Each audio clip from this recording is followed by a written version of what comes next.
idea of becoming, you become physically agile, and this refers to some kind of mental kind of agility. And actually, the essence of Xinjiang is described as karmanyata or karmanya. Karmanya means fitness for something. To be, then that fitness means the opposite of this kind of disinclination or resistance to something. So the reason that I'm going into all of this is that so Xinjiang really literally means not so much well cultivated or well practiced as it means something that has been removed. Shintu Gangba means prasarabdhi means in Sanskrit it means something which has been almost stilled, as in removed. So that's really what the Jangba means. And there is a sense of Jang, right?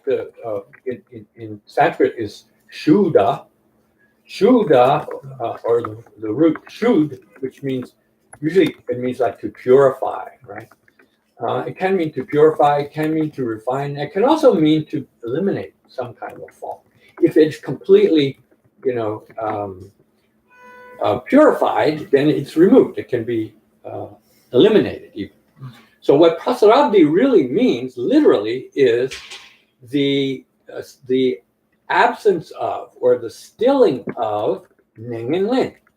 Ning and Lin is this word here. And so that Ning and Lin is really what is the obstacle to one-pointed concentration, and ultimately for developing shamatha. There are subtle elements of this Ning and Lin which have to be eliminated in order to develop the Xinjiang, which is the elimination of that Ning and Lin, so that the mind becomes able to concentrate, in a strong and unimpeded way. So Ning and Lin is really an impediment, a kind of impediment. So I translate it as indisposition, which I think literally is pretty close to what it means, but it means like an unfavorable state, an unfavorable condition, something which is antagonistic to meditation. So a simple example of it is like when you're sitting and your knees start to hurt. That's a physical Ning and Lin, right? And then when you try to concentrate and your mind sort of doesn't cooperate, that's the mental Ning. All right. So that's really where the place where you see this term Ning and Lin most prominently in, as far as I know, in Tibetan Buddhism, and in general, and the Lamrim in particular. Okay. However, it turns out that this word Ning and Lin has some other applications which are, broader in their significance. So there's another page here which has a longish paragraph at the top in English, and you see it starts out, Asanga defines two basic types of indisposition. You see that? Yes. Okay. So this paragraph is paraphrase, my paraphrase of what Asanga writes in a text which is here, Nambartenla Abadua, right? Nambartenla Abadua is one of the Yogacara, one of the texts in the Yogacara corpus, right? So for your just sort of edification, if you like. So the Yogacara literature, there is one kind of the primary text is called the Yogacara Bhumi. Yogacara Bhumi is a text in 17 sections. So among those 17 sections, the Shravaka Bhumi is section 13, Bodhisattva Bhumi is section 15. And all the other sections, which are much shorter than those two, by the way, are sort of a kind of Yogacara version of Abhidharma, especially but there is another Abhidharma text. But anyway, that's kind of the basic text. And then there are 4 related texts, which are sort of supplements to the Yogacara Bhumi. And Yogacara Bhumi, many parts of it are available in Sanskrit. The supplementary texts, I don't believe they're available at all, except maybe a passage here or there. So one of them, probably the one that's quoted the most, is this one called Nambartenla Abadua. That's the full Tibetan name. And the Sanskrit for it is Vinischaya Sangrahani. And so Dua means that it's a collection. It's a collection of explanations that are sort of supplementary to the Yogacara Bhumi. And they sort of, in a more methodical way, or maybe in a more detailed way, discuss certain topics. So Tsongkhapa quotes this particular text in the Lamrim Chenmo, and he quotes it in this abbreviated form. He just says Dua. When he says Dua, he means this text, Nambartenla Abadua. It's quoted a lot in the Lamrim Chenmo. Okay, so in this text, here's the English paragraph, which is my paraphrase. I'm going to read these two Tibetan sections, which are quotes from the text. So here is one. He says, it's the first kind of description of the word Nengen Len. What is the word Nengen Len? How should we understand Nengen Len, right? In a more, sort of a more specific way that relates to the doctrine. So he says, Dela Nyomongba means mental afflictions. Gundu Juang Gundu Gyurba. Gundu Juang Gundu Gyurba means the mental afflictions when they are manifest, when they are overtly present in the mind, right? So we may be sitting here right now and we're not feeling anger, right? So that means that our anger, we have necessarily the seeds for anger, but we're not expressing the anger, or we're not manifesting the anger, or the anger is not overt, okay? If we're, red in the face and yelling at somebody for some reason, then that is Ngunda Gyurba. Ngunda Gyurba means it is overtly present in the mind. So here it says, Nyomomba kundu juang ngundu gyurbani. Then this is a term. You should know this term too. This is also an Abhidharma term. Gunetiva. Gunetiva is Paryavastana. Paryavastana is again a technical term for mental affliction. And it means, really, I translate it as perturbation. Okay, because Gunetiva means something, it's a mental agitation. It's a state of agitation, which all the mental afflictions generally do, that they upset you. When you generate any of the mental afflictions, typically they are not tranquil in their nature. Our mind is agitated. So you could say maybe agitation. So Gunetiva means that, right? So that's a technical term for the overt form of mental afflictions is Gunetiva, or Paryavastana. Deniki Sabun, right? Deniki Sabun means their seeds, right? Their seeds means the potential that we have when those mental afflictions are dormant, right? Inactive. Mapanxing means when those seeds have not yet been abandoned, right? We possess them. They're still within our being. And Yandakbar Machomba means they have not been destroyed, right? Badala Nyewa, that is called Badala Nyewa. Badala Nyewa means Anushaya. That's another Abhidharma term. Anushaya means kind of like dormant state of the mental afflictions, okay? And then he says, Shechate Nengen Len Changde Yino, right? So here he says that term Nengen Len refers specifically to the potential to develop the mental afflictions, or the inactive or dormant state of the mental afflictions. The seeds of the mental afflictions are what we mean by Ning and Lin. Because in fact, it is those seeds of the mental afflictions which, in their dormant state, even though they're not active mental afflictions, still exert themselves, have an influence to obstruct our practice.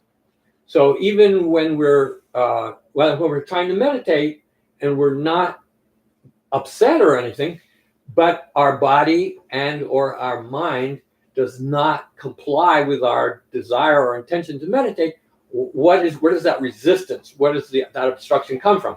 It comes from the seeds of the mental afflictions. And so that's what this Ning and Lin, how it's understood. Okay, this is quotation from this Nawaten Labadua.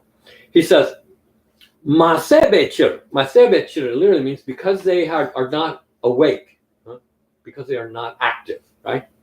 Therefore, bakalan yelwayin. So that's what anushaya means. Anushaya means the dormant state of the mental afflictions. Sebe nekab gichir. That seva is, or that's a typo. That should be the other seva, not this seva. It should be awakened.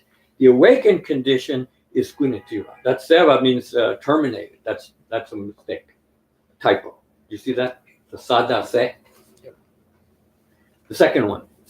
Sebe nekab gichir. That should be sa, not sa. Okay? Gunativa, Okay, so this is the first kind of brief description. Now here is, in a different location, but in the same text, a further description of Ning and Lin. Okay, and this is kind of what I paraphrase in the English paragraph. Okay, he says, there are two main kinds of Ning and Lin, right? So he says, this is in Nawaten Labadua. So it's attributed to Asanga. Whether he actually wrote it or not, there's some difference of opinion. Sakpa Ning and Lin. Sakpa means sakpa is asrava. Asrava literally means an outflow. It's also a synonym for the mental afflictions. Okay, so the indisposition of the outflows. And the indisposition that is related to the outflows. Sakpa Dangjeva means not the outflows themselves, but something which is connected to or related to the outflows. So, for instance, we talk about the 5 samsaric heaps as Sakpa Dangjeva Pumbo, right? So, our physical body is not itself a mental affliction per se, but it is related to the mental afflictions in the sense that's produced by the mental afflictions, right? It's a samsaric physical body produced by karma and attachment, mainly.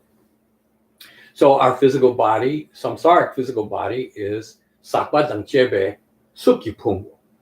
I'm going to say Sakpa Dangjebe Pumbo Nga means those 5 skandhas which are related to the outflows. Some people, and sometimes I also say impure 5 heaps, as to mean something like samsaric 5 heaps. Okay, so here it's using that distinction between the outflows and being related to the outflows is qualifying the word Ning and Lin, or indisposition. So what does that mean? So one is more closely identified with the mental afflictions themselves. And the other one is a form of indisposition that is related to the outflows, but not necessarily in the same way as the other one. It's a little bit, it's making a distinction. Okay, so the use of those 2 terms becomes clear. He says, Jajomba Lani. Jajomba means the arahats. Arahats Sakpe Ning and Lin Gayin but they gombe power chow and yomo power chur tamche to chow Okay, now he says the Arahat Sakpe Ning and Lin. Sakpe Ning and Lin. Remember we said that Nengenlen means the dormant state of the mental afflictions, right? So here it should be taken that way. So it means the seeds of the mental afflictions, Sakpe Nengenlen, Ganyimba means whatever they are, Gombe Power Chao. So there are two kinds of mental afflictions. Tongwe Power Chao, Gombe Power Chao, right? Tongwe Power Chao means those mental afflictions that are abandoned when you achieve the path of seeing. Those are kind of the roughest forms of mental affliction seeds. And then all the more deeply rooted ones are abandoned by the path of meditation. So those are called Gombe Power Chao. Gombe Power Chao. Those are Nyomon Henke. Those mean the ones that are innate, that are more deeply ingrained. So Gombe Pancha and Nyomongba means there, right? Gompang, right? Gombe Pancha. Nyomongba. Pangbe means in order to become an arhat, you have to abandon all of the mental afflictions. So this means the more subtle mental afflictions, the seeds of the more subtle mental afflictions. Pangbe so it's like because the arhat has in fact abandoned those, not only Tongbang but also Gompang, because of that, then Tamche ki Tamche du Jawa means the Arahat is in every way. Tamche ki Tamche du means completely and fully freed himself or herself from the first kind of Nengenlen, right? Which means the seeds of the mental afflictions themselves, right? This is Yomombe Sabun, right? Okay. Then, all right. So to become an arhat, you have to remove those forms of Nengenlen, right? Then, however, there's a second kind of Nengenlen, which is Sakpa Dang Chebe Nengenlen, right? He says here, Dela Balanyel Dang Chebe Lu, Number Sheba Dang Cheba La, Lesu Mirunwe Tulgi. Now that should be in between the gi and the sa. There's a tsek, right? That tsek should not be there. It should be instrumental, right? Let's move on. Tsuligi nembar ni kaimbao. Okay. So he says, Baglan yel is that dormant state of the mental afflictions, right? Baglan yel dang chebe lu means body. The body which is still affected by the seeds of the mental afflictions, right? And the consciousness. Body and together with the mind, right? Then lesu mirun et sulgi. Lesu mirun means makes you deters you, right? From being able to practice freely, literally. Lesurua means fit, right? It's that word karmanya, right? Lerung is but that's a different meaning. Lerung means qualified to do some kind of practice. This means fit in the sense of easily able, unimpeded, right? So this means lesu mirua means it impedes you. As long as your mind and your body are still affected by the seeds of the mental afflictions, it is ngembar nambar neba. Ngembar nambar neba is the literal meaning of nengenlen. Ngembar nambar neba means to be in an unfavorable condition, to reside or abide in an unfavorable state, in the sense that it's subject to obstruction, being obstructed.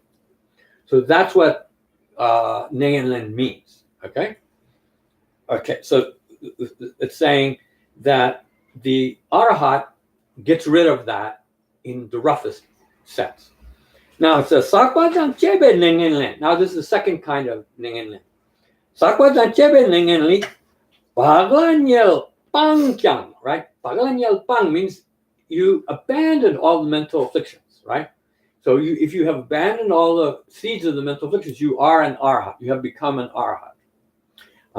But Nguyen means prior to having abandoned those mental afflictions, Sakpe Kyechin, Sakpe Yongsu Gerbate, right? Nevertheless, your mind is such that it generated states under the influence of the mental afflictions, and the mind and the body are then gerba means kind of tainted, right? In a more subtle way, you are your mind still is affected by having previously been under the influence of the mental afflictions for so long, right? So even the mental afflictions are gone completely, including their seeds, bachak, there's still some kind of imprint on your being that is a kind of imperfection. So then those would, in Mahayana doctrine, those would be shijik, okay? Not because nyingdrip, I mean, the obstacles of mental afflictions all abandoned. You are an arhat, but you still have a different kind of more subtle obstacle called shijik, shijidruba. An example of that is given. Some arhats are physically clumsy, or they move in an awkward way. So when there's this piutar chongo, just they hop like a monkey or something like that, right? It means it's not particularly graceful, right? A Buddha, on the other hand, when he walks like an elephant, right? It doesn't show any kind of physical fault. Then also another example, even though they are arhat, right? Then they might use inartful speech. So there's a word dasi. Dasi means a female servant. Female servant is a class-related expression. And Buddha does not discriminate according to social class. So to use the word dasi, which is a pejorative term, would be inappropriate. So it's kind of judgmental word. And an arhat might use it kind of without understanding that if you spoke to someone and referred to them with that term, it might, hurt their feelings or something like that, right? So that represents a kind of lack of then awareness that an arhat might have. Then that is an example of subtle kind of obstacle. Right? So sometimes what we say, you put your foot in your mouth, like not do it on purpose, but you don't mean it, but sometimes you speak inappropriately because you don't necessarily recognize the consequences of your speech. That's a limitation, but not necessarily due to the mental affliction. So even arhats can be subject to that. Okay? So here it is saying, so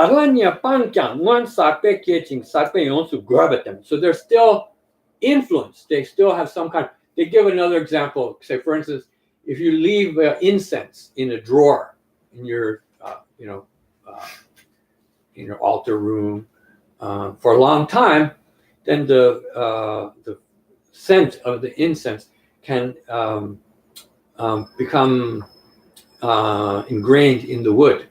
So even if you take the incense out, then the smell lingers in the drawer. It's like that. Even if you abandon the mental afflictions and their seeds, there's still some kind of lingering influence that can affect your being. There's another kind of description of that subtle. So that is here would be referred to as sakbatan chebe nengen. Okay, so here he says, sakbatan chebe nengen len kayin bateni nyomong be bachak shechate. So here bachak. Bachak is vasana. And that is here being distinguished from nyomong be baglanyel. Nyomong be baglanyel means the dormant state of the mental affliction. Nyomong be bachak is something subtler, right? Some kind of impression or some kind of imprint left by the mental afflictions, subtler than just the seeds of the mental affliction. Deyang gachomba tang ransan kini mapanki. They don't abandon that. The ransan the drachomba here means the karsa. Nyendu ki drachomba tang nyendu ki mare and tekmengi ransan kini pangmare. So here ransan here means the Pratika Buddha Arhat. Don't abandon that more subtle bachak of the mental afflictions. Only and exclusively the Buddhas abandoned that more subtle form of Nengenlen. Okay? De bachak yandakbar jomba kanyin bateni sangeki chum madrava shicha. So that is one of the unique qualities of a Buddha is bachak yandakbar jomba. Bachak yandakbar jomba means they have eliminated all the subtle imprints of the mental afflictions. So it would be this kind of sakadachibin. Okay, so here, yeah. Nyakchi? Nyakchi is bashik, only, okay. Exclusively.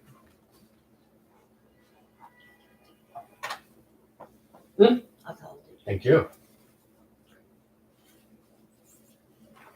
Okay, so here you see a broader description of Nengenlen is not only talking about the obstacle to Shinjan, right? So here it's saying Nengenlen means a synonym for the seeds of the mental afflictions and or the imprints of the mental afflictions, bakchak of the mental afflictions, okay? So that's another description of Paglanya. Now there is even another one, which I didn't give you in the handout and which I'm not going to read, but which is found, can be found if you are, this is extra credit for your or homework, if you like, for those of you who are highly motivated. There is a passage, if I can find it, in the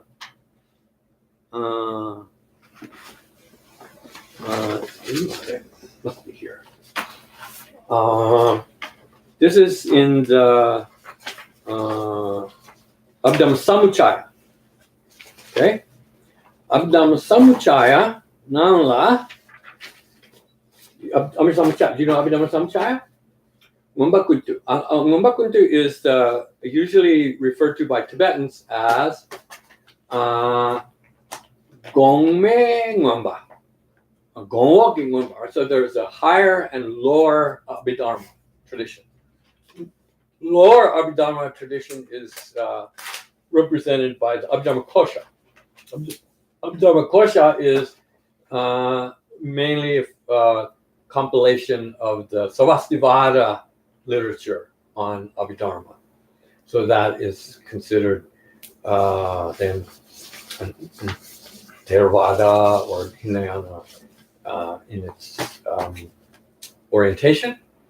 And then the higher Mahayana, or higher Abhidharma, is Mahayana form of Abhidharma, generally is associated with a text by Asanga called the Abhidharma Samuccaya. Abhidharma Samuccaya, which is actually a much shorter work, but very condensed, but also very, what should I say? Has a lot of substance to it. You have to study commentaries of it in order to fully understand it. Anyway, there is a passage in the Abhidharma Samuccaya which says, where is it?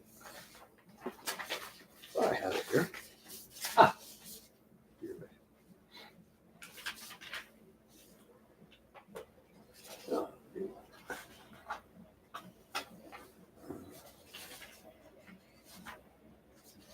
Pretty sure I have it. Oh, maybe not. Maybe not. 22 different forms of 20. He identifies 22 different forms of Nengenlen, and he doesn't in the Abhidhamma Samjaya. He doesn't. Oh yeah, here it is. It's in the second chapter. It says there are 24 types of names, and it's very interesting.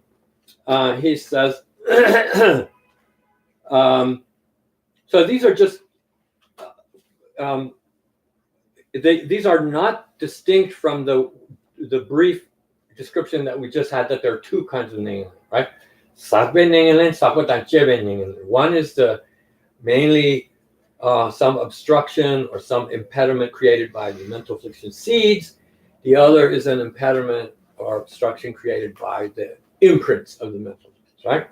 So in this formulation of 24 different kinds, they would be assigned to one or the other of those, okay? So among those 24, he mentions, so one he says is good to draw, and Abil, he said, Abil, Mumbar Jobin Ningen is, this is a Yogacara school.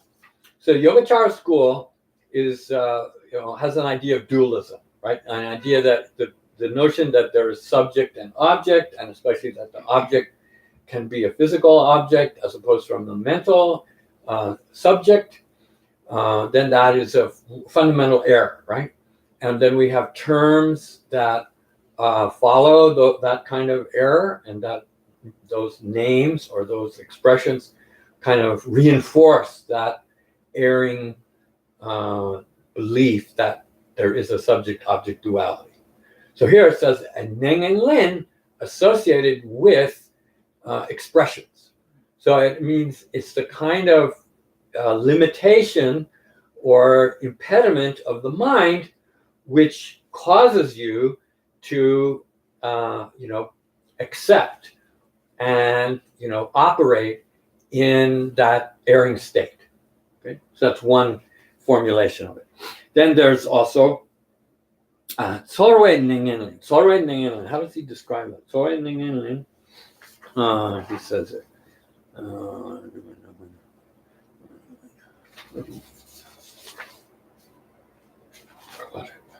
Yeah. Reading something.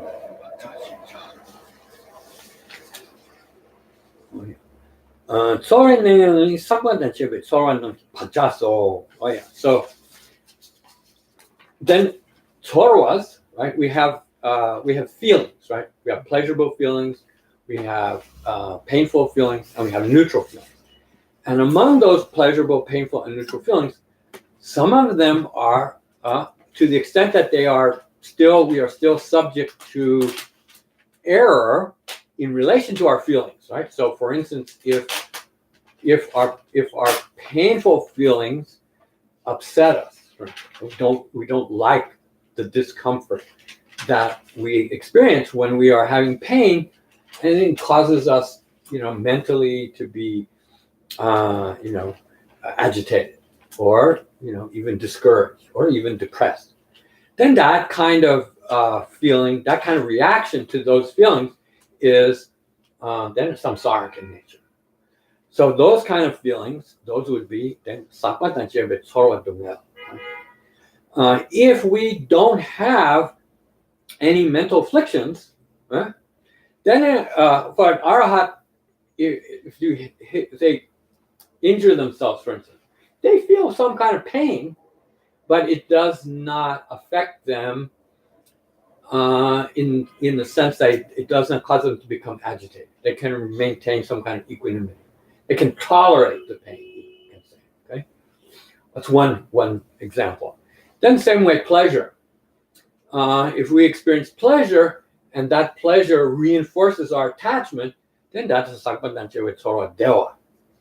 Right? Then that quality of those feelings that triggers some kind of inappropriate, mental reaction, then that represents some kind of, impediment. That impediment prevents us from being able to make progress spiritually. So anything that we do, any way that we live our lives in such a way that we remain sort of, caught in our samsaric state, and we are not able to, let alone break out of it, but even move in some positive direction, then that's an impediment, right? So if we react to our feelings in such a way that it doesn't allow us to pursue our spiritual, opportunity, then that's the kind of ning and lin. That's some kind of obstruction, some impediment, which those feelings, impose on us, right? So you can see this is a little bit now more more amplified or more detailed way of thinking about this idea of ning and lin. It goes on. He gives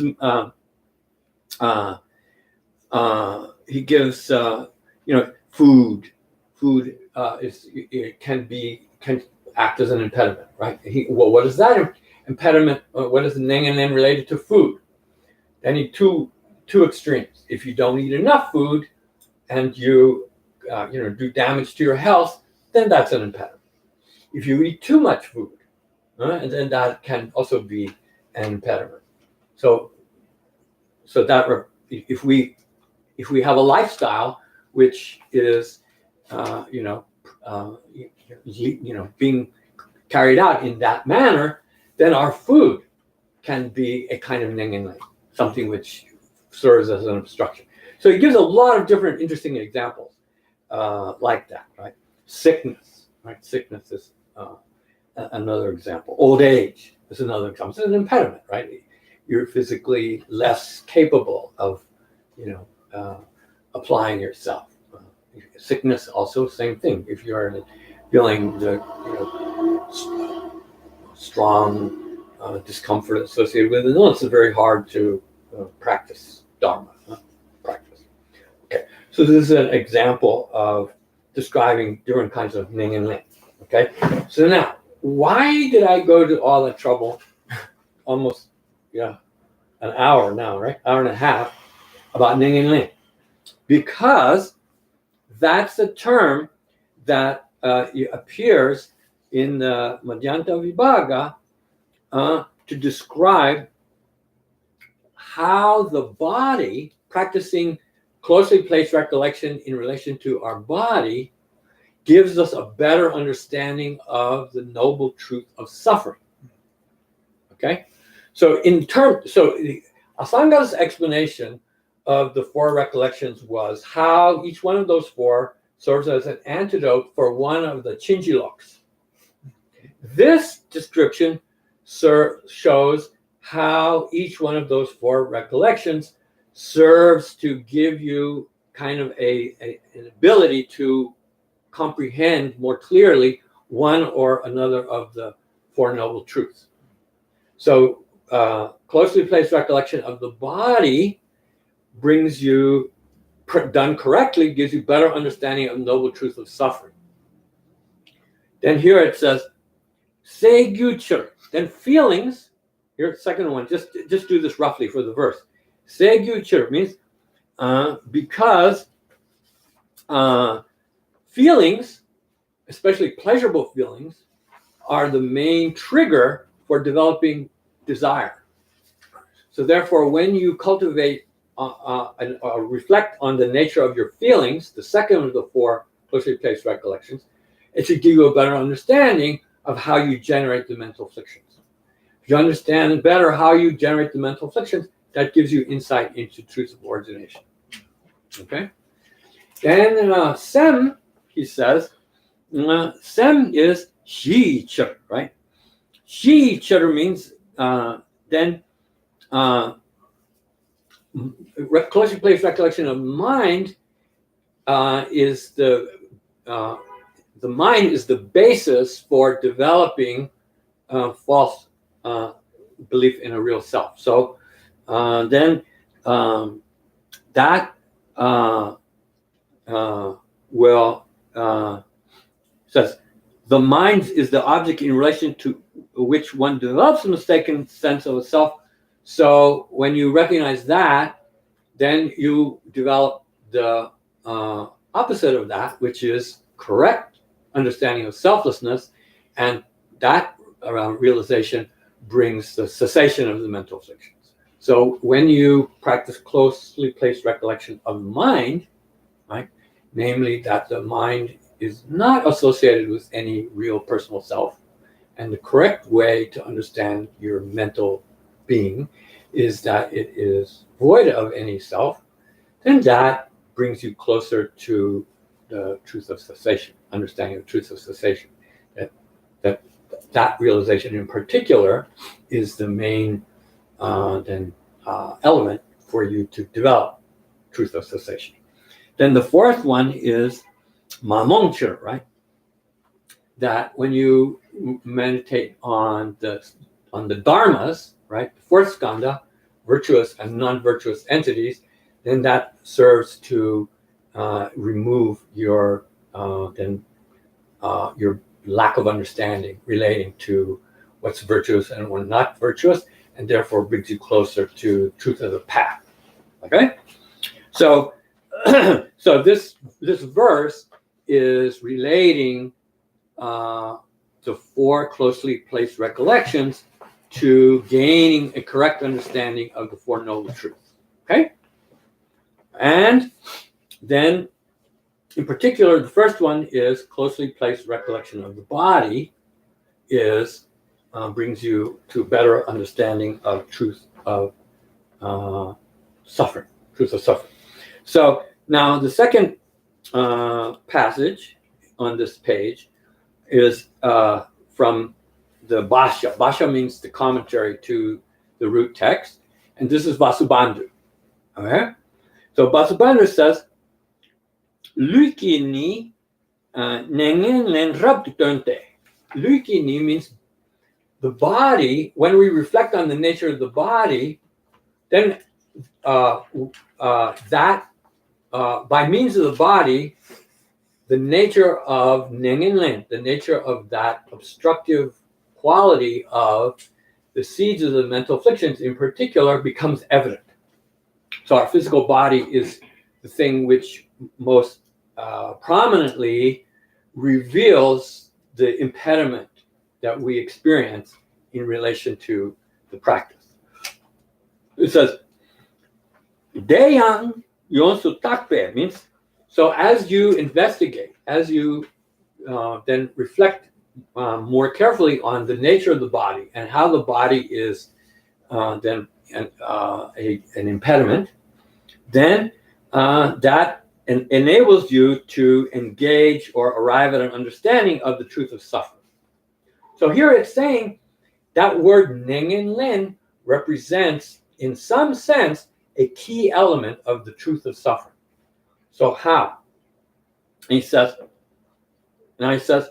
because the main characteristic of the truth of suffering is that conditioned entities, the conditioned entity means dujigichu, right? The pungbonga, especially Sakwa Tenshiri pungbonga, is that they possess the nature of being a state of indisposition, that they are subject to the impediment which is imposed on us by the seeds of the mental afflictions. All right, all five of the skandhas, but most clearly or most evidently in relation to our bodies. Right, our bodies are something that hold us back. Right, our bodies are limited in their energy, in their ability to apply yourself. You get tired if you try to practice too long. If you don't take care of your body properly, you get sick. If you get sick, then obviously that's going to prevent you from practicing. Your body also gets old. As your body gets old, then it becomes more of a drag on your ability to practice. So the understanding that aspect of your physical being gives you a better sense of the nature of the unsatisfactoriness of samsaric existence. Okay? So he says, so what does it mean to say the main characteristic of the conditioned entities is that they possess the nature of being a state of indisposition? Indisposition means the suffering of conditioned existence. Suffering of conditioned existence, Jabadujegi Dungel is that subtle kind of suffering that is really the heart of the truth, noble truth of suffering. It's that form of suffering where we are in a difficult state. It's like saying our samsara condition is a difficult condition. Difficult in two ways. One way, it's difficult in that it is not pleasant. It is innately unsatisfactory. And that is a condition of constantly changing, moment to moment, the impermanence of our existence, over which we have no control, number one, right? So that quality is then not enjoyable. We should appreciate that. And number two, it's difficult to overcome, right? And so both of those are aspects of Nengen Ling, right? So Chabadujegi Tungel means that quality of the Sakpadang Chebe, sure, right? Are 5 impure skandhas over which we have little control, and secondly, which are difficult for us to overcome and to counteract, right? So recognizing that is recognizing the nature of karsa, and that is the meaning of suffering of conditioned existence, and it is this idea that it's that samsaric existence is the imperfection of samsaric existence, the flaws that are inherent in samsaric existence. And so Nengen Ling captures that. So here it's saying, if you meditate on the nature of the body, you can meditate on the body many different ways, very subtly. I mean, even at the level of your biology, even, right? The more you study, more you learn about your biology, then the more you can see how the body is, has the potential and is vulnerable to break down and all kinds of then difficulties, which are an impediment to your spiritual development. And then the more you appreciate that, the more you recognize that, the more you become aware of truth of suffering. Okay? So then the very last part here is a statement from Sthiromati's commentary, Tika, right? Madhyantara Vibhaga Tika, Sthiromati says, so here's it, Nengen Leni Ngembar Neba. This is then here saying, this is kind of literally what the word Nengen Len means, an unfavorable state of being. And he says, for example, and then he says, in relation to the body, how does the body manifest that unfavorable state of being? Though the body is, I don't know if this is the best word, the body is well taken care of each day. It means no matter what we do to sort of make our physical, our physical condition, be as favorable as possible, no matter what we do to it, right? We eat the right food, we get the right rest, we take the right exercise, right? And those things are, appropriate and good to do, but guess what? They are limited. No matter how much we do that, then the minute we stop, then the body starts to deteriorate, or the body will naturally then go into a less favorable state, fall into that state of indisposition. So it says, though the body is well taken care of each day, it still becomes impaired, or it's still will change for the worse, right?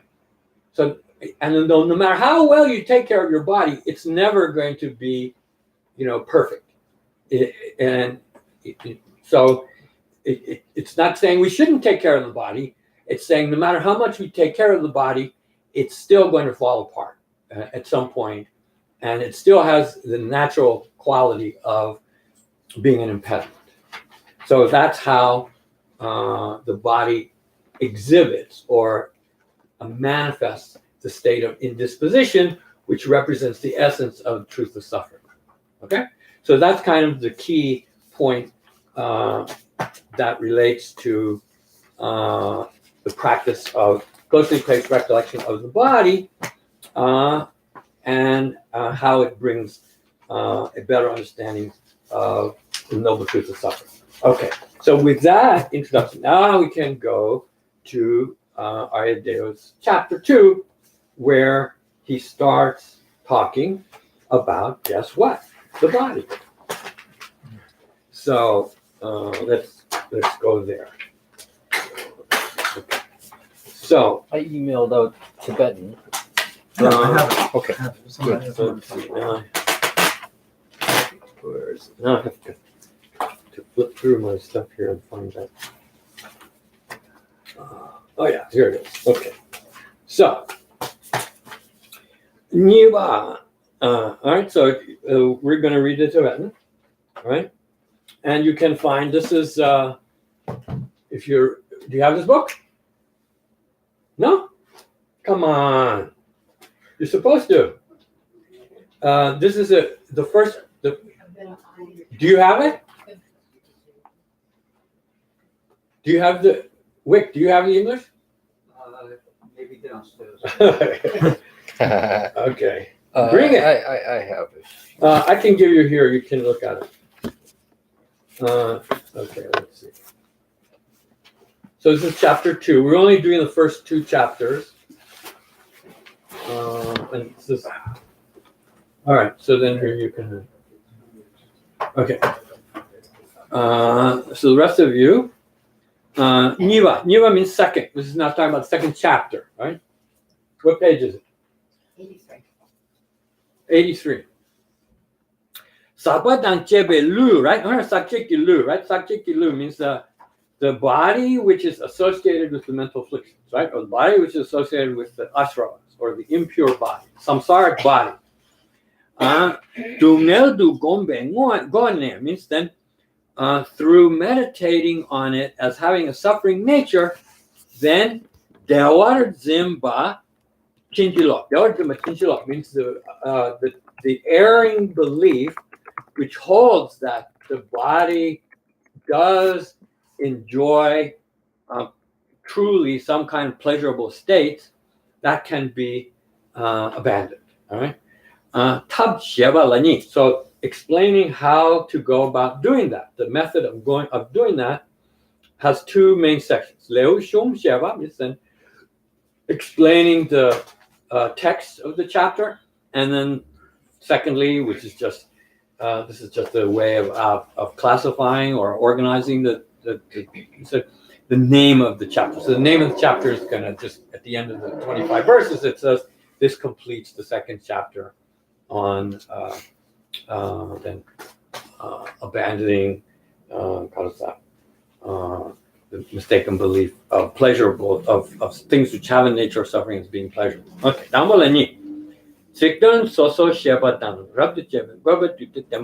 this is so Dango is the 25 verses of the chapter itself is divided into Tikdun means the verse, the meaning of the words, explaining the individual meanings of the words, means explaining each of the verses, which are the substantive instruction, and then usually like the last verse or so in the chapter is addresses kind of the purpose of that whole topic. So it says Raptu Chembe Garba means